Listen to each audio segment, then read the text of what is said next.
Hello again, and let's continue our thoughts on relationships. And today, in this episode, I would like to talk to you about ripe relationships, older age relationships. This is especially important when you have lived a life with one partner, then you got divorced, your children are grown-ups, they may or may not have any grandchildren for you to enjoy, and you feel alone, you feel completely lonely, or your life has lost meanings, and you think that by choosing a partner, you will actually create more meaningful life. And for this, to understand, if you go back to our original thought, you need to understand how feminine and masculine archetypes work. You may remember that feminine archetypes are really, really fragmented, whereas masculine archetypes are more balanced and they have a more organic development from the stages of life. They set out, both sexes set out with Mercury, really, although Mercury is more like a boyish child, so, but still. And then from Mercury, you get Mars, then you get the Sun, and then you get the two potential old age archetypes, Jupiter and Saturn. That's not fragmented at all. That is a very balanced, step-by-step development, controlled and understandable. There are really no glitches. You get what you worked for, and yes, admittedly, you can be more. You can be luckier or more able or more capable of achieving success, but at the same time, you really reap what you sow most of the time. So you can only think for yourself about the conditions you are in at any stage of your life. Whereas women are a lot more fragmented, and this fragmented state can actually even stop you from a smooth evolution or a controlled or more step-by-step evolution. You may jump from one archetype to another. You can actually feel very comfortable in one, and then when you suddenly are lifted out of it, you can feel terribly bad about it. This fragmentation was actually amplified by the First and Second World Wars, when the men went to fight a war, and women had to actually go to work in big factories, in the assembly lines, and they had to become the providers for the family. And that is when family life got disrupted for the first time in a real big way. And after that, we were told that we were really in a horrible situation, why we were just housewives, and it's so much better to create our dreams and follow our aspirations and whatever. I'm still not very comfortable with the idea that working for a global corporation for like 10, 12 hours a day is any better than just be with your family and be happy with your children. But it's your choice. Whatever you feel more comfortable with, you should live your life accordingly. What I'm saying is that it will result, either choice will result in a fragmented way of life. And then we get to old age. What do I say? What do I consider old age? Now, not 80, obviously, because we no longer live to be that much. I mean, sometimes yes, sometimes no. But if, for instance, I was shocked to see how life expectancy went actually down in the United States in the last 20 years, which is frightening. It luckily went up in Hungary, so obviously we do something better than you guys. But if we look at the last 20, 30 years of our life, let's say after the second Saturn return, let's consider this age after the second Saturn return. Well, if you look at men, they usually are still very virile and active, and it's they are at the height of virility and activity. Maybe not virility, maybe not in a sexual way, but definitely in a from the professional way.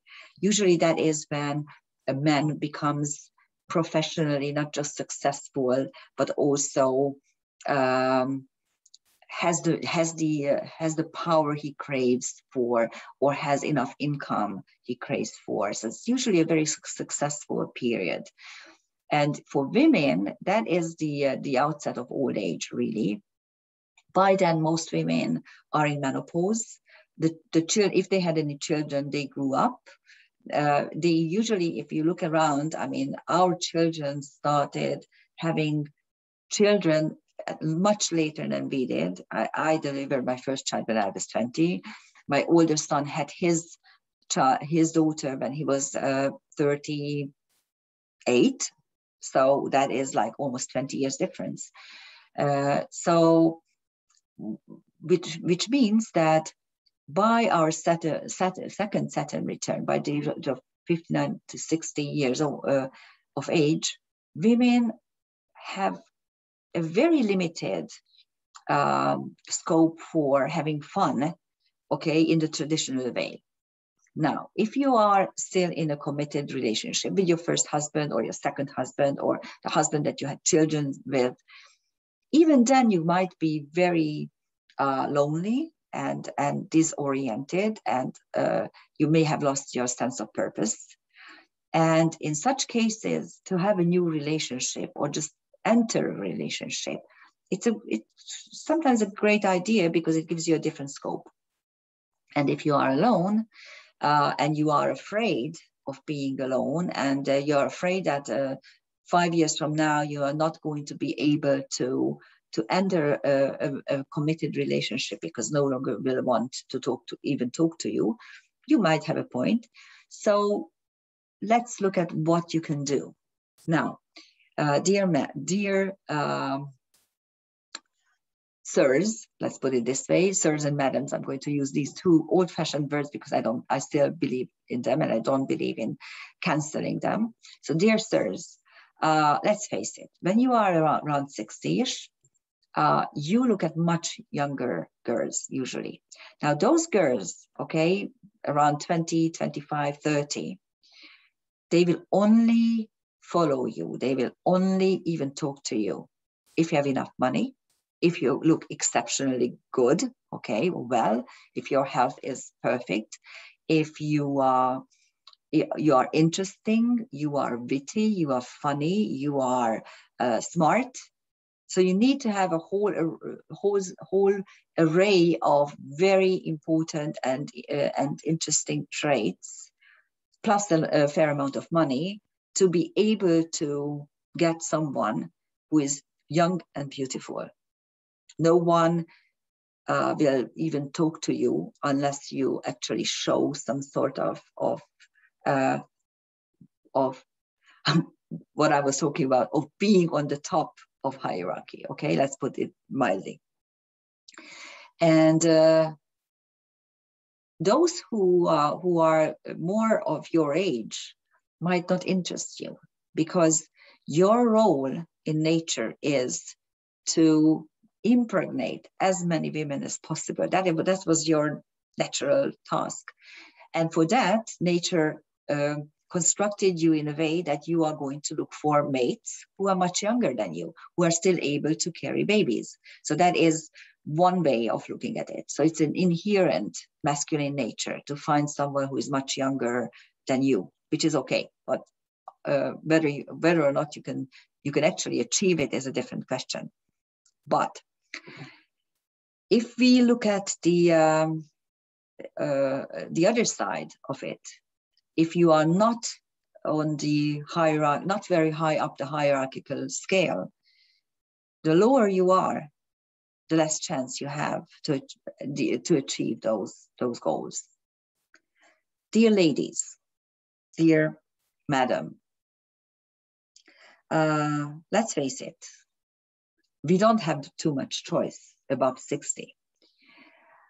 Unless you are willing to start going out with someone much younger than you. And yes, there is a chance for that as well, especially because nowadays 60-ish women look like 40, really. And those men, sometimes they enjoy older women because they are smarter, because they don't need to get married, okay, anymore, and they don't want to get married, and they don't have any children. They can't get pregnant. So there's a lot of attraction, so to speak, in older females that young males might want to covet. Let's put it this way. But normally we don't do this, although I'm not saying it's wrong. If this is what you want, please do it. Okay, please be happy and make yourself happy, because you should always follow your own heart's desire and not what other people say. But if you are just a normal woman around 60, you have really approximately 3 choices. And these choices can be distinguished by your nose, by their smell. This may sound a little bit nasty, and I apologize if I don't want to hurt anyone, but we women have much better noses than men. Number 1 candidate is relatively clean, smells nicely, his shirt is nicely ironed. This is a man who has a wife, a loving family behind him, who is supporting him emotionally. And he just may want to do a little excursion, a little trip around to look around and see what's there. But he is not necessarily someone who is going to leave his family. And even if he does, that may open a whole kettle of worms. So, kettle of fish, I don't know. Anyhow, I use worms, but because we have can of worms. Oh, sorry. Okay, I mixed up two images. Anyhow, so I'm not sure this is a decent thing to do. And even if it happens, it may not be very comfortable, but it usually doesn't happen. What happens is that this man is a little bit disinterested in his wife, wants to look around and wants to feel loved and wants to have a little excitement in his life. Whether or not you do it, fine. Okay, just a little advice. If this man doesn't leave his family or his wife within a couple of weeks or months, he's not going to do it ever, no matter what he says. Because I know that most such males say, oh, you know, we have separated, my wife and I just no longer sleep together, we don't do anything together. Yeah, right. And this is the answer you always get. But if it doesn't happen, if the separation is not happening within 2 months or 3 months, it's not going to happen ever. And you may end up spending 2, 3, 4, 5, 6, 7, 10 years of your life being the mistress. And again, if it makes you happy, fine, do it. My experience is a little bit different, because what happens usually, such a client says, for the first occasion, she says, oh, I'm very happy with this. I don't even want anything else. It's perfect. We meet twice a week or 3 times a week. It's brilliant. I don't need to live together with someone. I don't want to live together with someone, blah, blah, blah. First year. Second year. Oh, we managed to go for a little vacation for 3 days, and it was wonderful, and it was just brilliant. But of course we had to do it in secret, and oh, I just wish we could do this more often. Okay, third year. this is the third Christmas I'm alone, and it's terrible, and I can't understand why. He's still with his family. He promised so many times that he's going to be with me, and here I am. Yes, it's not going to get any better either. But again, if it makes you happy, do it. Just please remember your own choices, what you made on the very, very first occasion. Those choices will always remain the same. They are not going to change. Okay, second type of candidate, someone who is really overly smelly in the nice sense. I mean, you know, he uses a lot of aftershave, a lot of perfume. He's very well groomed, funny, has money to throw around, whether it's a lot or just sufficient, it doesn't matter. He's still throwing it around. He's courting you beautifully. He's calling you names, buying you little presents, taking you off your feet. He's funny. He is nice. Oh my God, yes, he is the one, except you're never alone. Okay, this is a type of man who is always going to be the hunter. And no matter how old he is, as long as he's able to, he will hunt. So you will never be in the relationship alone. You will have at least 2, 3, 4 to compete with. Even if he says that you are the one and you are the best and you are whatever, he will never actually commit. Okay? Again, do you like it? Fine. Is it making you happy? Okay, then do it. Just be very conscious about the pitfalls and the heartbreak of not being alone in such a relationship. It's a little bit different from the first one, because the first one, you know that there's a wife and a family. Here, you usually don't know. You think you are alone. He might tell you that, yeah, I have a girlfriend, but we don't live together. We're still friends. It's still a little bit going on, but nothing serious. Okay, yes, you can imagine. Of course, it's not serious. It's never serious with anyone. He just wants to hunt. Third type. He's a little bit smelly in the bad sense, okay? Not very clean. Puts on the same t-shirt at least 3, 4 times. He's the widower, or the someone who has been alone for quite a while. You may meet him at a larger family gathering or some social event. You start talking with him, and it turns out that he's alone. Yes, you can take him home. You can clean him, groom him, love him. It's a lot of work, and but it has its rewards at the same time. You can be sure that he's going to be yours, and you can actually build up the relationship as you want, and it can turn into something that is very rewarding. But equally, it could be a lot of work without any true reward. It's up to you. There are not too many other types. So ladies above 60, after your second Saturn return, if you're still alone, but if you are ambitious enough, go for it. Just be aware of your realities. Okay, be aware of what to expect and how to proceed once you know what to expect. I wish you good luck with it. I hope you will find happiness in relationships. And for those who want to remain alone, be happy as well. And whatever makes you happy, you have this life to consider, because we are here now. And previous lives don't count because we are not there. And future lives don't count because we are not yet there. So be happy now. Bye.